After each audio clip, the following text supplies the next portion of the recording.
कविता एक बहुत ही सुंदर और बेहद नखरीली लड़की थी। उसे अपनी खूबसूरती पर बहुत घमंड था। सब उसके आगे पीछे नाचते थे। उसकी माँ सुरेखा और पिता चंदन इन सब के चलते काफी परेशान रहते थे और वो जल्द से जल्द उसकी शादी करवाना चाहते थे। पर जब भी उसके लिए कोई रिश्ता आता तो वो कुछ ना कुछ कमी निकालकर लड़के को रिजेक्ट कर देती थी। ऐसे ही एक दिन, कविता बेटा इधर आ। Yes mom.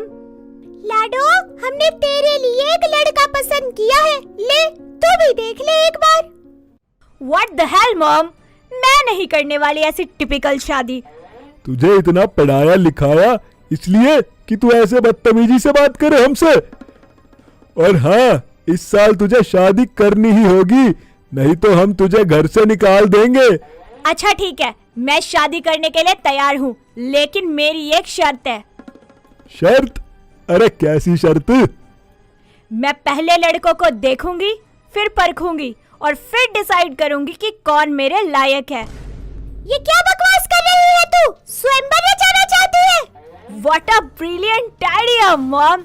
अब रचेगा कविता का स्वयंवर। कविता की बात सुनकर उसके माता पिता के तो तोते ही उड़ जाते हैं, पर अपनी बेटी का घर बसने की खातिर वो हाँ कर देते हैं और उसे स्वयंवर की इजाजत दे देते हैं। बस फिर क्या था, वो अपने स्वयंवर के पैम्पलेट छपवाकर पूरे शहर में लगवा देती है, जिसको पढ़कर उसके घर के बाहर लड़कों की लाइन लग जाती है। कुछ दिन सबके इंटरव्यू लेने और बात करने के बाद कविता 7 लड़कों को सिलेक्ट कर लेती है। Hello, so welcome guys. सुनो सब, अब से आप सभी को मैं जैसा कहूंगी वैसा करना होगा। मेरे सारे काम करने होंगे, मेरी हर छोटी बड़ी जरूरत का ख्याल रखना होगा और आप सभी से टास्क करवाए जाएंगे। जो जीतेगा फाइनली वही बनेगा मेरा lucky boy. So all the best guys.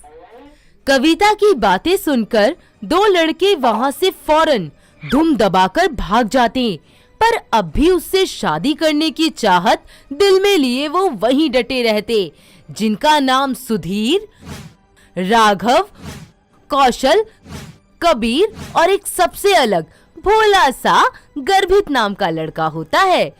Competition शुरू हो जाता है। 5 लड़कों को रिजॉर्ट में ले जाया जाता है।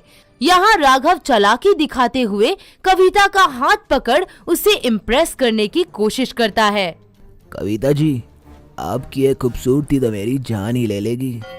इतनी सुंदर लड़की मैंने आज तक कभी नहीं देखी। अरे हाथ छोड़ कविता जी का, इतने कोमल हाथों को छूकर गंदा कर दिया।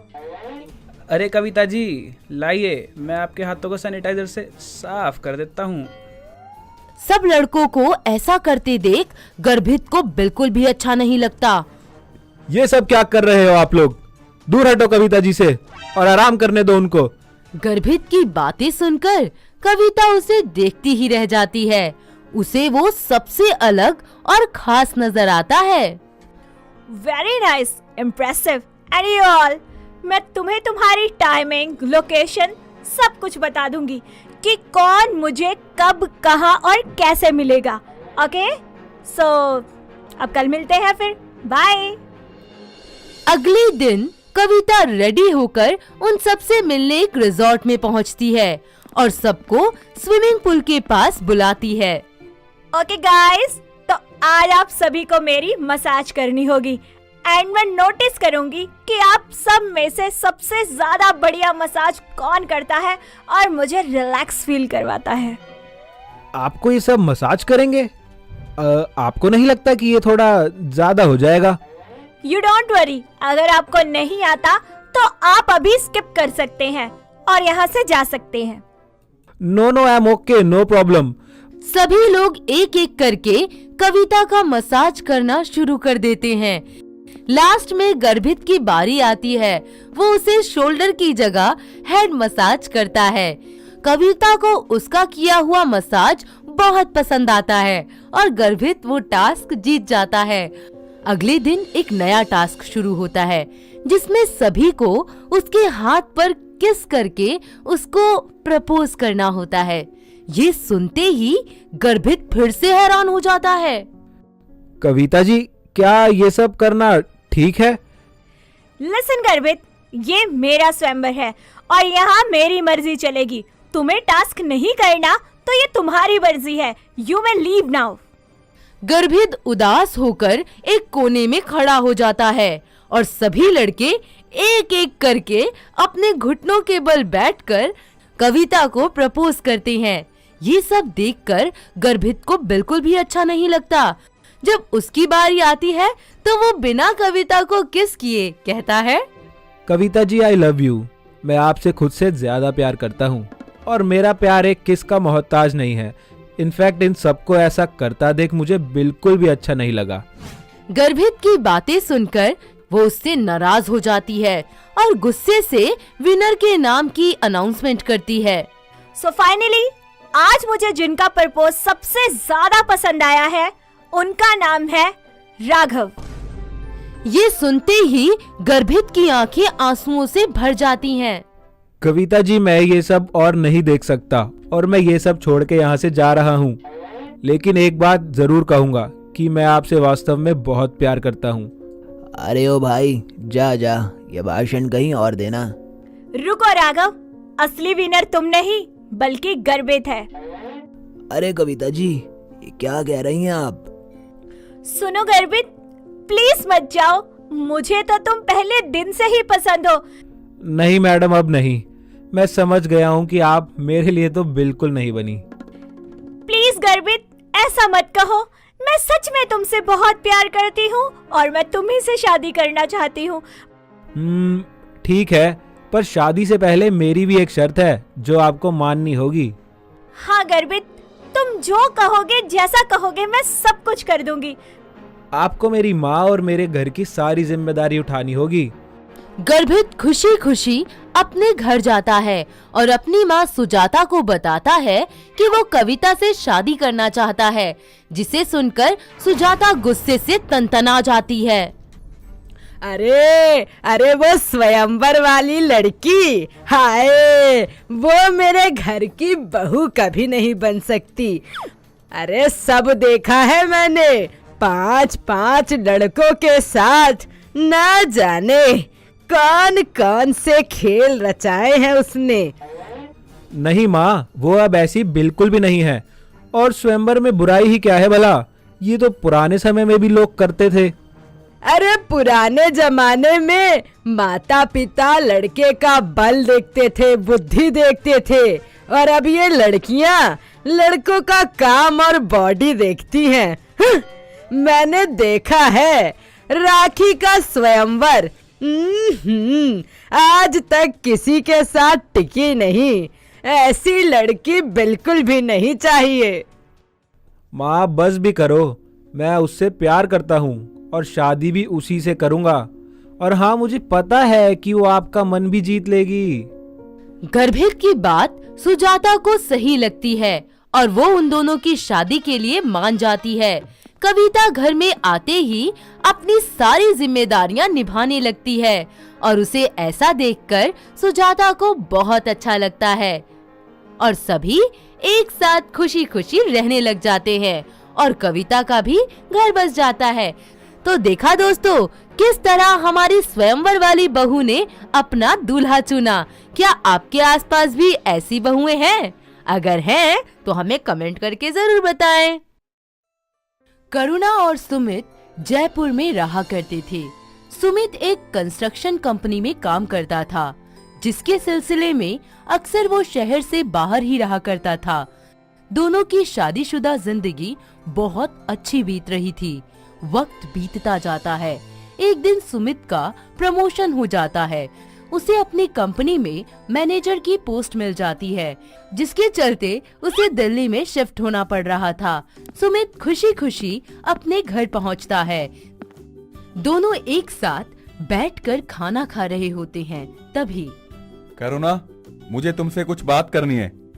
जी हाँ, कहिए ना, क्या बात है? बात ये है कि तुम अब इस घर में नहीं रह सकती यार। जी जी जी, ऐसा क्यों कह रहे हैं आप? ये मेरा घर है ना, आप मेरे पति है ना, मैं क्यों जाऊं यहाँ से? हाँ हाँ जानता हूँ, पर अब तुम यहाँ नहीं रह सकती। पर क्या हुआ जी? कोई गलती हो गई क्या मुझसे?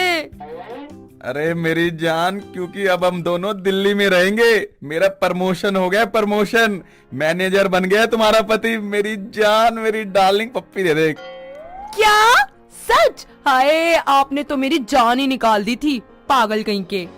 दोनों पति पत्नी एक दूजे को प्यार से गले लगा लेती हैं, फिर दिल्ली के लिए रवाना हो जाते हैं। शाम को दोनों अपने नए घर पहुंच जाते हैं। कुछ दिन सब ठीक ठाक चलता है।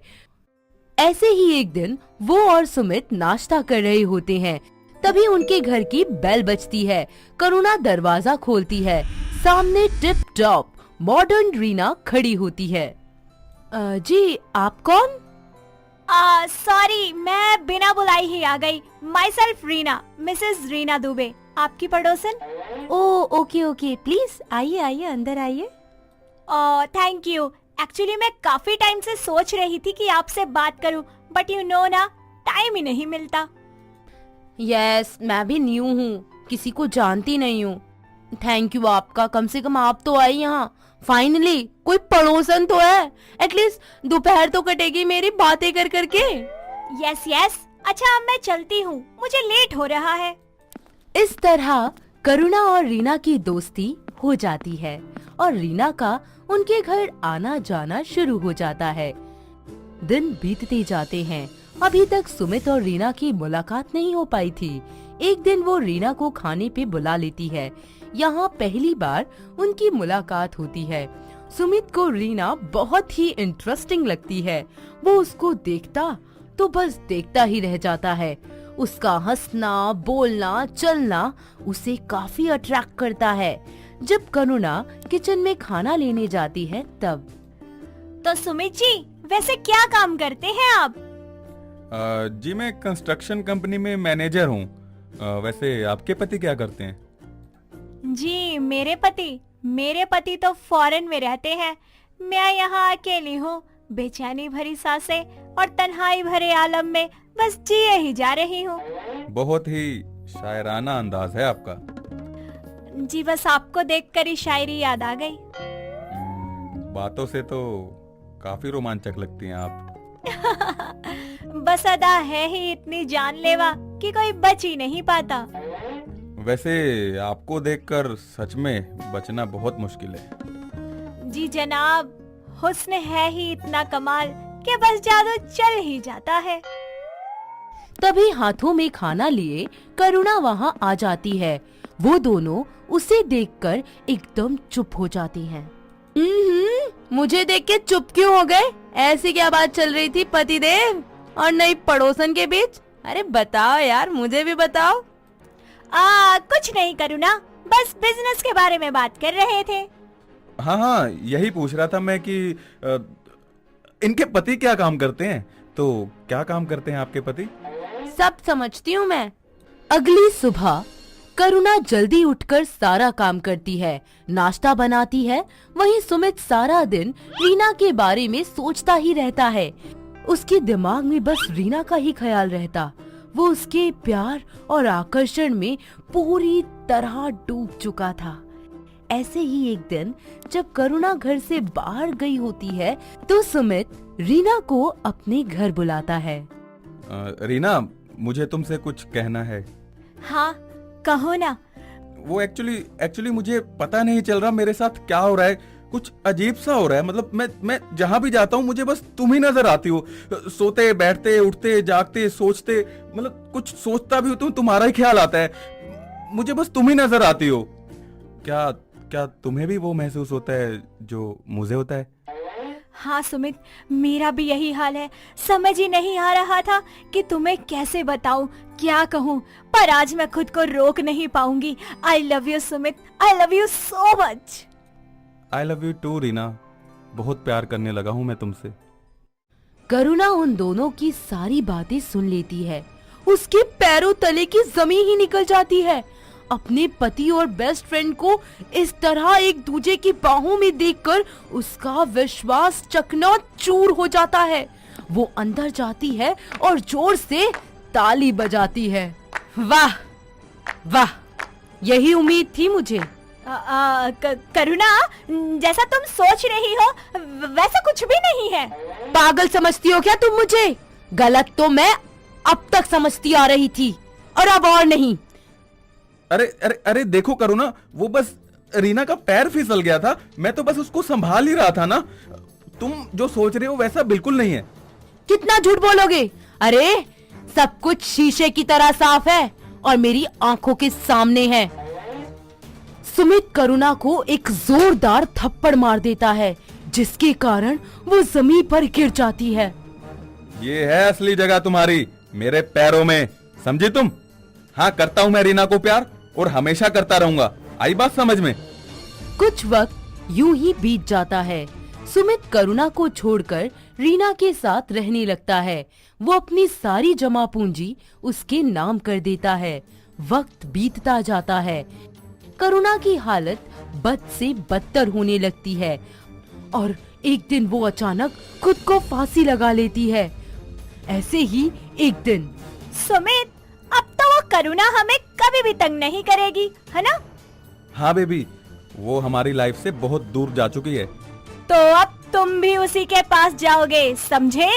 तुम्हारे कहने का क्या मतलब है रीना? तुमने क्या सोचा कि मैं तुम्हें प्यार करती हूँ?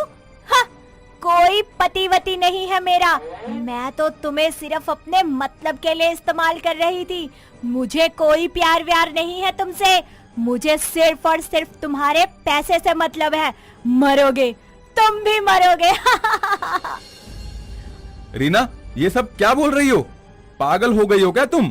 पागल मैं नहीं, तुम्हारी बीवी थी, जिसे मैंने जहर देके मार दिया और फिर खुदकुशी दिखाने के लिए मैंने उसे फांसी के फंदे पर लटका दिया। और अब मैं तुम्हें भी मार दूंगी और सारा खेल खत्म हो जाएगा और फिर बस होगा पैसा पैसा और ऐश। क्या ये सब तुमने किया, वो भी पैसों के लिए? तुम इतनी गिरी हुई और नीच औरत हो सकती हो रीना, ये मैंने कभी नहीं सोचा था। तो सुन लो और देख भी लो। पता चल गया मैं क्या हूँ? हाँ, देखा हुस्न का जादू कैसा चलता है? सुमित के मरने के बाद रीना उसकी बॉडी पर पेट्रोल डालकर आग लगा देती है और वहाँ से फरार हो जाती है और सुमित को पागल करार करके पुलिस में केस दर्ज करवा देती है ताकि किसी का भी उस पर शक न जाए।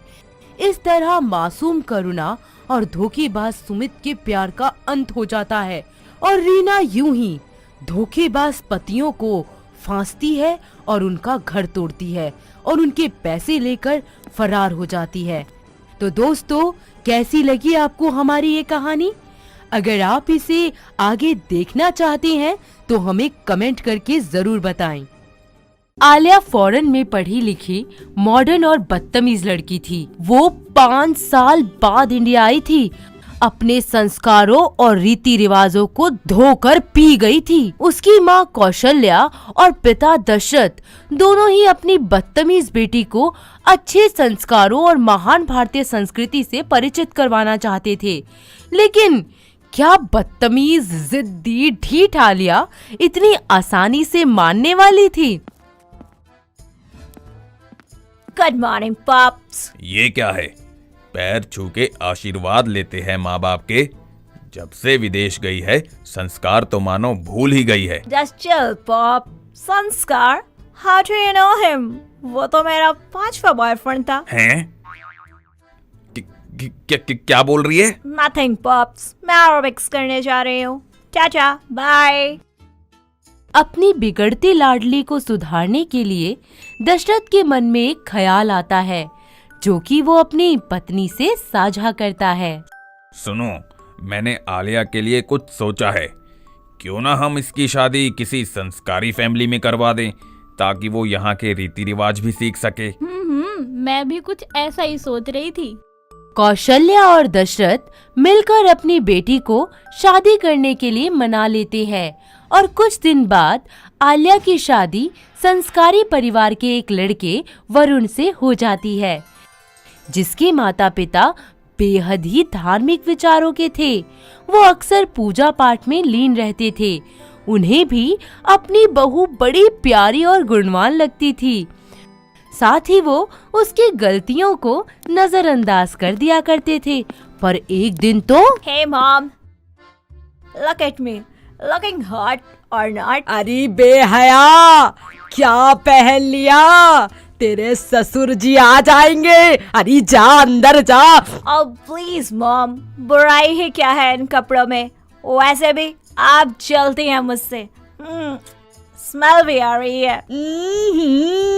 अरे बेशरम, सास को कंघा मारती है। आने दे मेरे बेटे को, बताऊंगी तुझे। इस तरह आलिया की बदतमीजी बढ़ती ही जाती है। ऐसे ही एक दिन उसकी ननद चिंकी की शादी के लिए रिश्ते वाले आते हैं, पर बेशरम आलिया बगैर किसी की परवाह किए टॉवल लपेटे सबके सामने आ जाती है। उसे देख सब हक्के बक्के रह जाते हैं। वाह, हाय राम, ये कौन है? ऐसे कैसे आ गई? इतना सरप्राइज होने की क्या बात है? कोई अजूबा हूँ क्या मैं? Who's the guy here? आई वो मैं हूँ। Okay, what do you do? अरे निर्लज, ये क्या अंग्रेजी झाड़ रही है? बेहया, कपड़े तो पहन लेती। हाय हाय, जरा भी तमीज नहीं है। जी वो थोड़ा मॉडर्न है, विदेश से पढ़ के आई है ना, समझने की कोशिश कीजिए आप प्लीज। अरे तमीज तो इन लोगों में नहीं है। पता नहीं किस किस को उठाकर घर में ले आते हैं। एंड बाय द वे, ये मेरा घर है। मैं टॉवल में घूमूं या बिना टॉवल के, फैसला मेरा है। लड़के वाले ये बात सुन गुस्से से तिलमिलाते हुए वहाँ से चले जाते हैं और चिंकी का रिश्ता टूट जाता है। ये देख वरुण के घर वालों को बहुत तेज गुस्सा आ जाता है। अरे ये लड़की है या आफत? इसके घर वाले इसे कैसे झेलते थे? अरे ओ महारानी, ये कोई कपड़े हैं? अभी तक तो जीन्स टॉप में देखकर झेल रहे थे तुझे। हाय राम, अब तो सरेआम टॉवल में घूमती है। अरे लिहाज शर्म सब धो के पी गई है क्या? आलिया, जाओ जाके कपड़े पहनो, तमीज नाम की चीज नहीं है। ये भी तो कपड़े ही है ना वरुण। अरे ओ करमजली, बेशर्मी की हदें पार करती ही जा रही है तू। जाकर ढंग के कपड़े पहन, वरना आज तेरी खैर नहीं है। हाँ, जा रही हूँ। पता नहीं कैसे लोग हो तुम, फैशन तक नहीं जानते। ऐसे ही आलिया दिन पर दिन बेशर्मी पर उतर आती है और वरुण को उसकी हरकतें देख हमेशा ही गुस्सा आता रहता है। इसी तरह एक दिन आलिया की कुछ सहेलियां उसके घर आती हैं, जिन्होंने छोटे छोटे कपड़े पहने होते हैं, और उसकी सास को साड़ी में देख वो कहती हैं, यू, ये कैसे गंवार लोग तेरे पल्ले पड़ गए आलिया? ये क्या पहना हुआ है इन्होंने? ओ डार्लिंग, क्या बताऊं, ये सब के सब गवार हैं, एकदम बात तक करनी नहीं आते इन्हें। अरे यार, इससे बेटर कपड़े तो मेरा माली पहनता है, यू नो। अरे छोड़ो यार, तुम भी क्या बात लेके बैठ गई? Just enjoy. देखिए, अतिथि देवो भव, सुना होगा ना आपने। बहुत इज्जत करते हैं हम हमारे मेहमानों की, लेकिन आप लोग जो मेरी माँ के साथ बदतमीजी से बात कर रहे हैं, वो मैं कतई नहीं सहूंगा। बस आप लोग चुपचाप यहाँ से चले जाइए। उसकी सहेलियां मुंह बनाकर वहाँ से चली जाती हैं और आलिया को ये सब देख बहुत ही ज्यादा गुस्सा आता है और वो अपने पति को सबक सिखाने के लिए पागल खाने फोन करके उसकी शिकायत दर्ज कर देती है। तभी पागल खाने वाले उसके पति को लेने आते हैं। अजी बताइए, कौन है आपके घर में पागल? ये है वो, मेरे पति वरुण। ये अपना होश खो बैठे हैं, घर वालों पर चिल्लाते हैं, बच्चों की तरह हरकतें करते हैं। सीरियसली, मैं इनसे बहुत ज्यादा परेशान हो गई हूँ। पागल औरत, क्या बोल रही है तू? दिमाग ठिकाने है तेरा? चलो ले चलो इसको और डाल दो पागल खाने में। अरे कमाल कर रहे हो भाई साहब, मैं पागल हूँ क्या? पागल दिखता हूँ मैं आपको? ये औरत पागल है, पूरी की पूरी पागल। अरे हाँ हाँ पता है, हर पागल यही तो कहता है कि मैं पागल नहीं हूँ। ऐसे ही आलिया अपने पति को पागल खाने भिजवा देती है, जहां वरुण अपना होश खो बैठता है और आलिया से नफरत करने लग जाता है। ये सब देख उसकी माँ आलिया को घर से निकाल देती हैं और वो अपने मायके चली जाती हैं। बेटा, अब तो यहाँ नहीं रह सकती, क्योंकि हमारे यहाँ रिवाज है कि एक बार बेटी विदा कर दी तो दोबारा मुड़कर मायके में नहीं आ सकती। मैं तेरे हाथ जोड़ता हूँ बेटा, अपने ससुराल चली जा। What the hell, pops? ये भला कौन सा रिवाज हुआ? अरे कैसी बीवी है तू, अपने पति को पागल खाने भिजवा दिया। यहाँ हम तुझे नहीं रहने दे सकते। कल को तू हमें भी पागल खाने भिजवा देगी तो हमारा क्या होगा? मॉम, ये क्या कह रही हैं आप? आप लोग मेरे अपने हैं और ये मेरा घर है। भला मैं आप लोगों को पागल खाने क्यों भिजवाऊंगी? क्योंकि बेटा तेरा दिमाग खराब हो चुका है। मुझे तो शर्म आती तुझे अपनी बेटी कहने में। आलिया को बहुत दुख होता है और वो अपने ससुराल जाकर अपने सास ससुर से माफी मांगती है। अरे अरे ओ डंकनी, अब कौन सा डंक मारने आई है? हम अपने बेटे को छुड़वा लेंगे। अरे तू चली जा यहाँ से। नो मॉम, मुझे माफ कर दीजिए। मुझे मेरी गलती का एहसास है और मैं उन्हें अभी के अभी घर वापस लेके आती हूँ। ये कहकर आलिया वरुण को छुड़वाने पागल खाने चली जाती है और अपने साथ घर वापस ले आती है, लेकिन वरुण अब उससे बहुत ज्यादा नफरत करने लग जाता है। देखो, मेरी नजरों से दूर हो जाओ तुम। मेरे हाथ से कहीं तुम्हारा खून ना हो जाए और फिर मुझे जेल जाना पड़ेगा। इससे अच्छा तो मैं पागल खाने में ठीक हूँ। वरुण डार्लिंग, प्लीज मुझे माफ कर दो। आई नो उस दिन मैंने जो भी किया वो बहुत गलत था एंड मैं बहुत रिग्रेट हूँ उसके लिए। प्लीज मुझे माफ कर दो। मेरे मॉम डैड ने भी मुझे घर से निकाल दिया। फाइनली अब तुम तो मुझे एक्सेप्ट कर लो।